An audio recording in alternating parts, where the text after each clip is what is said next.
పోయిన ఆదివారం జరిగినటువంటి పాఠాన్ని మనం కంటిన్యూ చేసుకుందాము. మొన్న చెప్పిన వాక్యం అందరూ గుర్తుందా? అందరూ మా జ్ఞాపకాన్ని గుచ్చుకున్నారా? చెప్పట్లేదు సరిగ్గా. ఉందా? జ్ఞాపకం ఉందా? Very good. భూమి మీద 150 రోజులు నీళ్లు నిలిచిపోయాయని మనం చెప్పుకున్నాం కదా పోయిన వారం. అంతటితోనే కదా ఆగిపోయింది. తర్వాత అక్కడి నుండి జరిగేటువంటి స్టోరీని ఇప్పుడు చెప్తాను.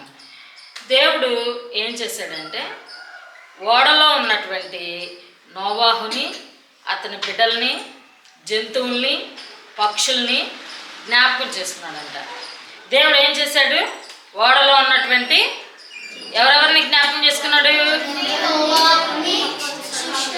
పక్షుల్ని, జంతువుల్ని, నోవాహుని, నోవాహు కుమారుల్ని, కోడల్ని అందరినీ జ్ఞాపకం చేస్తున్నాడు.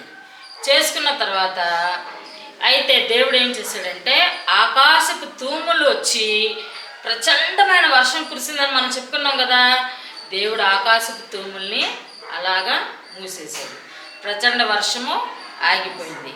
భూమి మీద నీళ్లు 150 రోజులు అలాగా నిలిచిపోయి ఉంటే దేవుడు ఏం చేశాడంటే ఆవిరిని అలా ఊదగా నీళ్ళేమవుతాయి? ఆవిరికి నీళ్ళేమైపోతాయి? ఇంకిపోతాయి. అలా దేవుడు ఏం చేశాడంటే ఆ నీళ్ళు ఇంకిపోయేలాగా దేవుడు ఆవిరిని అలాగ ఊదగా అవన్నీ కూడా నీళ్లు ఇంకిపోయినాయి. అయితే ఓడ మరి నీళ్ళల్లో తేలుతూ తేలుతూ వెళ్ళిందని మనం మాట్లాడుకున్నాం కదా. అది తేలుతూ తేలుతూ ఎక్కడికి వెళ్ళిందంటే ఆరారాతు కొండపైకి వెళ్ళింది. ఎక్కడికి వెళ్ళింది? ఆరారాతు కొండపైకి. అక్కడ నిలిచిందంట ఓడ. అర్థమైందా?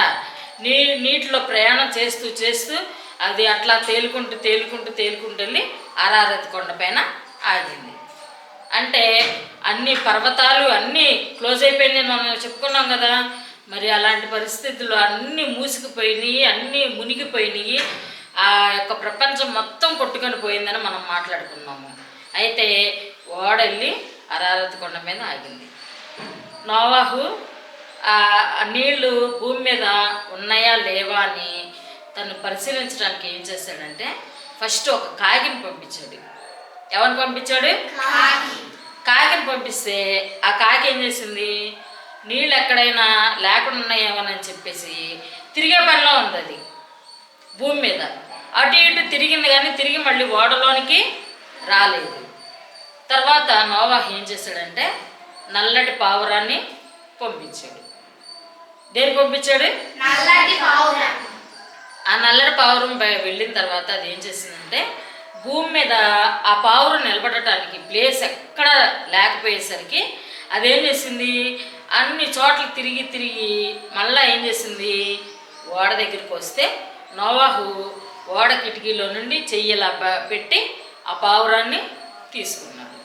తీసుకున్న తర్వాత మళ్ళీ 7 దినాలు ఆగి నోవాహు ఏం చేశాడంటే మళ్ళీ నల్ల పావురాన్ని పంపించాడు. పంపిస్తే అది భూమి మీద మళ్ళీ అటు ఇటు తిరుగుతూ ఒలీవ ఆకుని ఏం చేసిందంటే తన ముక్కు ఉంటుంది కదా, నోరుతో ఇలా పట్టుకొని ఏం చేసింది? ఒలీవ మొక్కను తీసుకొని వచ్చింది. వచ్చినప్పుడు నోవాహు మళ్ళీ తన చేయి చాచి ఆ యొక్క పావురాన్ని తీసుకొని ఇప్పుడు మొక్క కనపడిందంటే భూమి మీద నీళ్ళు ఏమైనట్టు? ఇంకిపోయినట్టు. ఏమైనా ఇంకిపోయినాయి. అది తెలుసుకున్నాడు నోవాహు. తెలుసుకున్న తర్వాత మరలా ఒక 7 దినాలు ఆగి మళ్ళీ నల్ల పావురాన్ని పంపిస్తే అది ఇంకా మళ్ళా తిరిగి రాలేదు. అంటే భూమి మీద తిరగటానికి, నివసించడానికి, సంచరించడానికి అంతా బాగుంది కాబట్టి తిరిగి నోవాహు దగ్గరికి రాలేదు. అప్పుడు నోవాహు అర్థం చేసుకున్నాడు ఏమని? భూమి మీద నీళ్ళు అనేవి ఇంకిపోయినాయి అని. ఇంకిపోయిన తర్వాత ఏం చేశాడంటే ఓడ కప్పుని ఇలాగా తీసాడు. దేవుడు చెప్పాడు నోవాహుతో ఏమని? నోవాహు, నీవు, నీ యొక్క భార్య, నీ పిల్లలు, కోడళ్ళు, మొత్తం జంతువులు, పక్షులు, పశువులు అన్నీ కూడా ఓడలో నుంచి బయటికి తీసుకొని రా అని చెప్పి దేవుడు ఆజ్ఞాపిస్తాడు. దేవుడు ఆజ్ఞాపించినట్లుగానే నోవాహు ఏం చేస్తాడంటే ఓడ తలుపుని అవన్నీ తీసుకొని జంతువులతో సహా తన కుటుంబం మొత్తం కలిసి భూమి మీదకి అక్కడికి ఓడల నుండి బయటకు వస్తారు. వచ్చిన తర్వాత దేవుడు ఏం చేశాడంటే ఆ యొక్క కుటుంబాన్ని దేవుడు ఏం చేశాడు? జల ప్రళయం నుంచి కాపాడాడు. దేవుడు ఆ కుటుంబానికి, నోవాహు కుటుంబానికి మేలు చేసినప్పుడు నోవాహు దేవుడి పట్ల ఏం చూపిస్తాడు? కృతజ్ఞతారూపంగా ఏం చేశాడంటే ఒక బలిపీఠాన్ని కట్టి జంతువుల్లో కొన్ని, పక్షుల్లో కొన్ని తీసుకొని దేవునికి బలిని సమర్పిస్తాడు. సమర్పించినప్పుడు ఆ సువాసనని దేవుడు అలాగా పీల్చుకొని ఆ యొక్క బలిని దేవుడు అంగీకరిస్తాడు. అప్పుడు దేవుడు చెప్తాడనమాట, నోవాహు ఈ జంతువులు, ఈ పక్షులు, వీటి ద్వారా మరలా భూమి నిండించండి, విస్తరించేలాగా చేయమని దేవుడు ఆజ్ఞాపిస్తాడు. ఎందుకు? ఉన్నటువంటి జంతువులు కానీ మనుషులు కానీ అందరూ చనిపోయారు. ఇంకా నోవాహు 3 కొడుకులు, కోడళ్ళు, వాళ్ళ ద్వారా సంతానం అలాగా పెరిగిపోతూ ఉన్నప్పుడు భూమి ఏమైంది? నిండిద్ది. అలాగే జంతువులు కూడా, అవి కూడా వాటి పిల్లలు కంటా ఉంటాయి కాబట్టి జంతువులు కూడా ఏమవుతాయి? విస్తరిస్తాయి. అలా దేవుడు ఏం చెప్పాడంటే సంతానాన్ని అలా అభివృద్ధిపరిచి భూమిని నిండించండి అన్నాడు. కానీ నోవాహుకు ఉన్నటువంటి మంచి గుణాన్ని మనం తెలుసుకున్నాం కదా ఈ రోజున.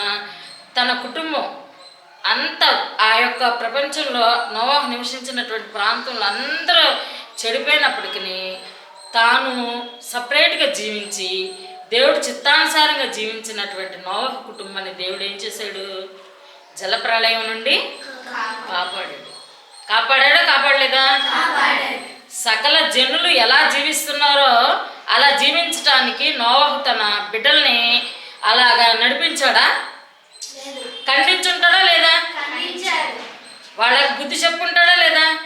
బోధ చేస్తుంటాడా లేదా?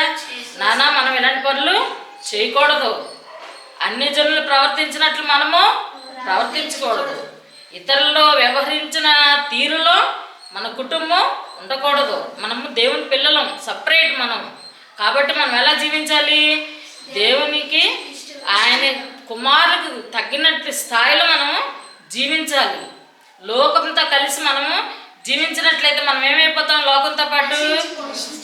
ఎవరైనా నశించుకోవడానికి ఇష్టపడతారా? రక్షించబడడానికి ఇష్టపడతారా? అది కాబట్టి ఆ యొక్క రక్షణ ఓడలో ఎంతమంది రక్షించబడ్డారంటే ఏం చెప్తారు మీరు?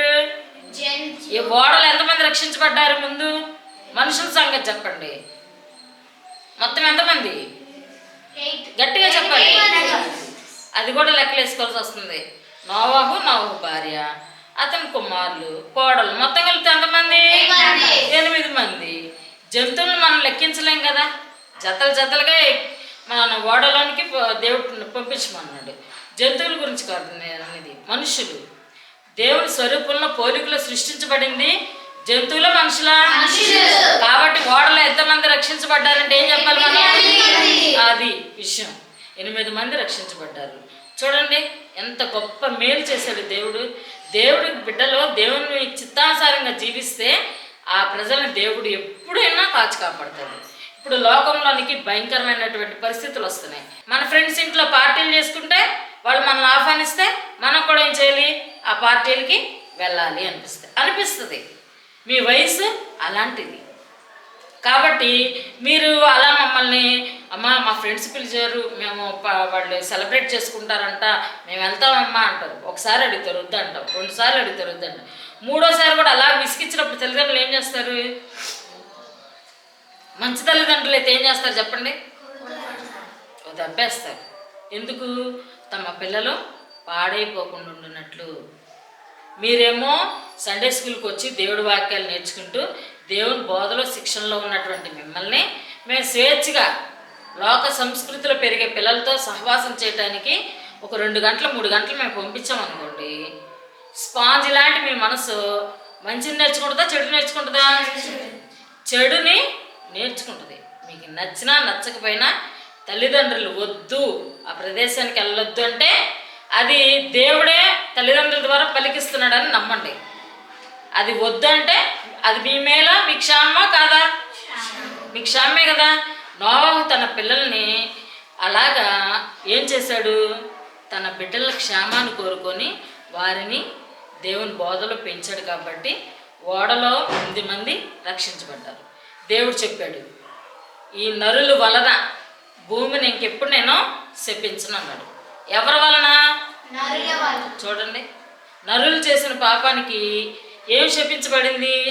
భూమి శపించబడింది. కాబట్టి దేవుడు అన్నాడు, ఇంకెప్పుడు జలప్రళయం ద్వారా ఈ ప్రజల్ని నాశనం చేయను అన్నాడు. కాబట్టి దేవుడు జలప్రళయం ద్వారా నశించట్లేదు. ఇప్పుడు వైరస్లు వస్తున్నాయిగా, జలప్రళయం ద్వారా నశింపచేయను అన్నాడు. వైరస్లు వస్తున్నాయి రావట్లేదా? వైరస్ల ద్వారా ఏమవుతున్నారు? చనిపోతున్నారు.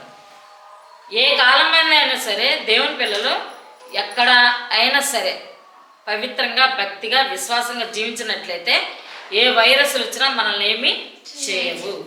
ఎందుకు? దేవుడు కృప మన యందు ఉంటుంది. కాబట్టి మనము దేనికి భయపడవలసిన అవసరతే లేదు. మనము ఫస్ట్ చెక్ చేసుకోవాలి, ఏమని? నేను చేసే పనుల వల్ల దేవునికి ఇష్టమైనట్టుగా నేను జీవిస్తున్నానా లేదా? ప్రశ్న. మీరు చేసే పనుల్లో మీరేం చెక్ చేసుకోవాలి? నేను చేసే పనుల వల్ల దేవుడు మహిమ పొందుతున్నాడా లేదా?